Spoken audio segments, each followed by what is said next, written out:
Hello students. आज फिर से आप एक नई वीडियो के साथ आपको मैं आगे की चर्चा कर रहा हूँ। आगे मैंने एल्केन स्टडी कराई थी आपको। आज चर्चा कर रहे हैं हम एल्कीन स्टडी की।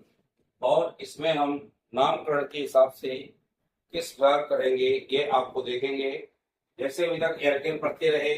यदि एल्कीन की बात करें, एक श्रृंखला लिखते हैं CH3 CH double bond CH2। यदि हमने ये श्रृंखला लिख दी, हमें हर कार्बन की गिनती को चार जरूर देखना है। 3H4, इसका देखें तो 3H4, इसका देखें तो 1 2 3 ये 4, इसका 2 3 और ये 4, इसका 2 और 2 4। अब हमारी चारों तरफ से कार्बन की श्रृंखला में चार होना अनिवार्य है। जब चार होंगे तभी आप उसको देख पाएंगे कि हमारा जो बैलेंस दिया गया है वो पूर्ण रूप से सही है। इसको सबसे पहले हमें काउंटिंग करना है। और हमने बताया था काउंटिंग उस सोर्स से करते हैं जहां से क्रियात्मक समूह नजदीक हो। लेकिन अब मैं बता रहा हूं, डबल बॉन्ड जब आता है या ट्रिपल बॉन्ड आता है या कोई भी बात करें हम क्रियात्मक समूह की, यदि क्रियात्मक समूह आपका जिस तरफ सबसे नजदीक आएगा, गिनती हम उसी छोर से प्रारंभ करेंगे। जैसे हमारा यह है, आपका डबल बॉन्ड लगा है, यह भी एक क्रियात्मक समूह है, ये डबल बॉन्ड। तो हमें गिनती यहीं से प्रारंभ करनी पड़ेगी, यानी काउंटिंग हम इसको एक ही देंगे। यदि हमने इसको एक दे दिया तो यहाँ 2, यहाँ 3 और यहाँ 4। हमने देखा कि इस तरह से हमारी एक श्रृंखला का अंकन हो गया। ये हमने इसको डिब्बे में बंद कर दिया। अब हमको यह देखना है कि मूलक कहाँ पर लगा हुआ है। आपने देखा 3 नंबर पर मूलक लगा है, तो हम 3 में लिखेंगे मेथिल। ये तो क्लियर है ना। 3 मेथिल लिख दिया। अब आप देख रहे हैं कि इसमें 4 तक दिया है। जब 4 तक दिया होता है तो इसमें ब्यूट होता है। क्या होता है? ब्यूट। और जब ब्यूट होगा और 3 मेथल के बाद मेथिल लगा है, 1 में ब्यूट 3 लगा है, तो यहाँ लिख सकते हैं ब्यूट 1 इन। या लिख सकते हैं हिंदी से लिखें तो 3 मेथिल ब्यूट 1 इन। और ऐसा भी लिख सकते हैं 1 ब्यूटीन ब्यूट 1 इन लिखें, या सीधे हम लिख सकते हैं 1 ब्यूटीन। यानी इस क्रम से यदि हम बनाएंगे तो भी हमारा यह आपका सही माना जाएगा। यानी हमें कार्बन को देखना है, 4 पहुंच रहे हैं तो ब्यूट लगाएंगे, 3 पहुंचते तो प्रोप लगाते, 6 पहुंचते हेक्स लगाते। लेकिन इसमें चूंकि 4 गया है तो ब्यूट लगा दिया, और 1 में लगा है इन लगाते। इन का मतलब है डबल बॉन्ड। यानी क्रियात्मक समूह मैंने बताया था, यदि डबल बॉन्ड लगा है तो वह इन कहलाएगा। क्या कहलाएगा? इन। ये यहाँ पे इन लगा हुआ है और इसी के अंतर्गत हमारा वाक्य ये बना है। आगे देखें, CH3 CH C2H5 CH CH3 CH double bond CH2। हमें सब कार्बन की गिनती 4 गिन लीजिए चारों तरफ से। हर कार्बन की गिनती आपकी यहाँ पर 4 आएगी। तो जब 4 आएगी तो हमें अब काउंटिंग करना है।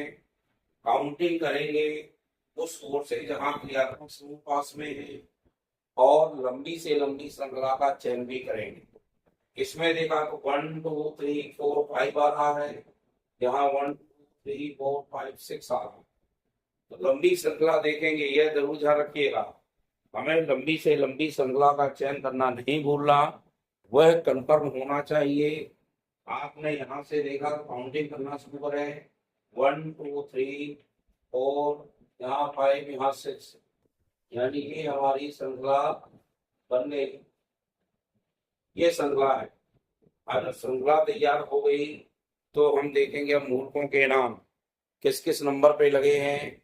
तो आप देख रहे हैं, पहला मूलक 3 नंबर पे मेथिल लगा है, एक लगा है 4 नंबर पर, तो 3 और 4 लिखेंगे एक साथ।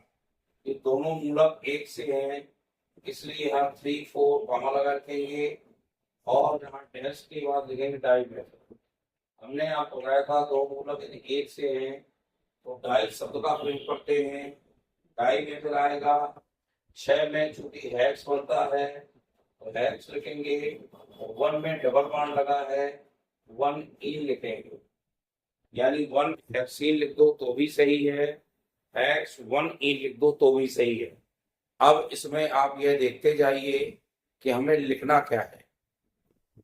जितने भी कार्बन होंगे, कार्बन की काउंटिंग करना जरूरी है, क्योंकि उसी हिसाब से हमें एल्केन श्रृंखला लिखनी पड़ती है, चाहे वो एल्केन हो, चाहे एल्कीन हो और चाहे एल्काइन। इस हिसाब से लिखेंगे तो ये हमारी श्रृंखला बनती चली जाएगी। इस तरह से हमें डबल बॉन्ड के नाम करना है। आगे चलें, CH3 CH3 CH CH3 CH2 CH2 और CH3 और यहाँ पर भी CH3। अब आप देख लीजिएगा, आप सब देख रहे हैं कहीं इसमें डबल बॉन्ड लगा है क्या? बताइए कहीं पे डबल बॉन्ड हो तो नहीं है, तो ये जान जाइए जो डबल बॉन्ड नहीं है तो एल्कीन श्रृंखला नहीं है। सभी में सिंगल बॉन्ड है, यानी ये श्रृंखला कौन सी है? एल्केन की है। और जब ये श्रृंखला हमारी एल्केन की होगी तो ये काउंटिंग कहाँ से करेंगे? लंबी श्रृंखला का तो चयन करेंगे ही, लेकिन साथ में वह करेंगे जहां से मूलक सबसे पास में आएगा। मूलक की काउंटिंग करने लंबे 1 2 3 4 5 6 7, 1 2 3 4 5 6 7, 1 2 3 4 5 6 7, सब जगह से 7 आ रही है, लेकिन काउंटिंग करें तो 2 नंबर पे मेथड यहाँ भी आ रहा है, यहाँ से भी 2 में आ रहा है, यहाँ से भी 2 में आ रहा है, 3 4 यहाँ 5 में आ रहा है, यहाँ 1 2 3 में आ रहा है।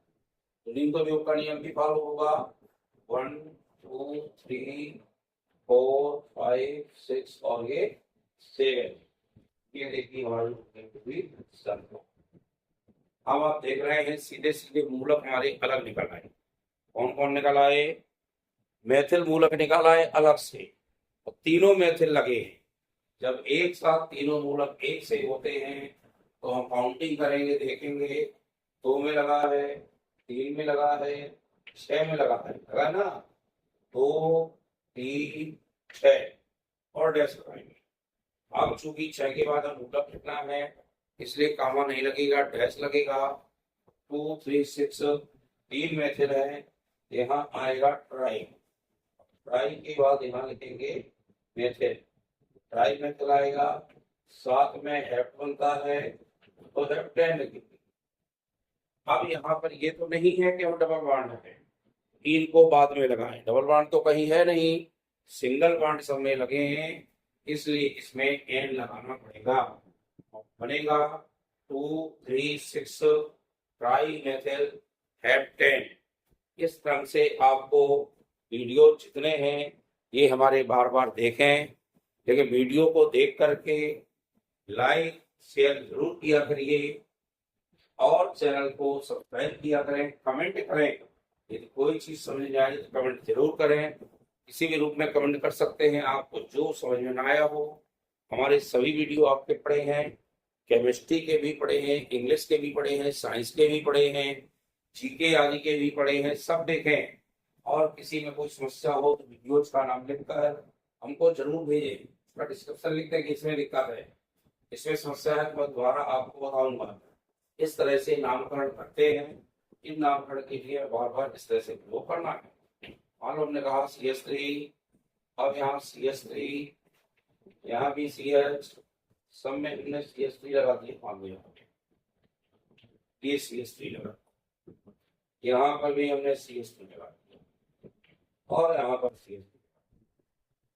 अब काउंटिंग करके देख, 1 2 3 4 5 6, 1 2 3 4 5 6, 1 2 3 4 5 6, 1 2 3 4, 1 2 3 4, 1 2 3 4 5, सब 6 आ। तो सीधी सीधी कर ले, वो दिखता ही नहीं है। 1 2 3 4 5 6 और ये देखिए हमने सिल्वर का डब्बा बना दिया। मैथिल क्रम से लगे हैं 2 में 3 में 4 में और 5 में। तो 2 3 4 5 लगातार आएंगे। यहाँ लिखेंगे 2 3 4 5, क्योंकि 4 मेथड है तो नाम यहाँ लिखेंगे टेट्रामेथिल। क्या लिखेंगे? टेट्रामेथिल। और 6 में क्या बनता है? हेक्सेन। यहाँ बनेगा हेक्सेन। इस तरह से, क्योंकि यहाँ सिंगल बॉन्ड था तो हमें हेक्सेन आया है, तो यहाँ हमको हेक्सेन लिखना पड़ेगा। यदि कोई ऐसा डबल बॉन्ड आता तो डबल बॉन्ड लिखते। हम मान लीजिए हमारा थोड़ा सा आगे देखें, ये यहाँ पे आ जाए CH2, डबल बॉन्ड CH2। अब आप सोचे इतना है, इतने के लिए देखो काउंटिंग यहाँ से करें चाहे यहाँ से करें, 1 2 और चाहे 1 2 दोनों सही है कि नहीं है? अब 1 में लगा है E, 2 में बनता है H, क्या लिखेंगे? H 1 E, या सीधे लिख सकते हैं एथाइन। अरे एथीन, क्या लिख सकते हैं? एथीन। एथ क्योंकि हमने क्यों लिखा कि 2 कार्बन में H बनता है, 1 में E लगा है तो एथ 1 E लिखना पड़ेगा।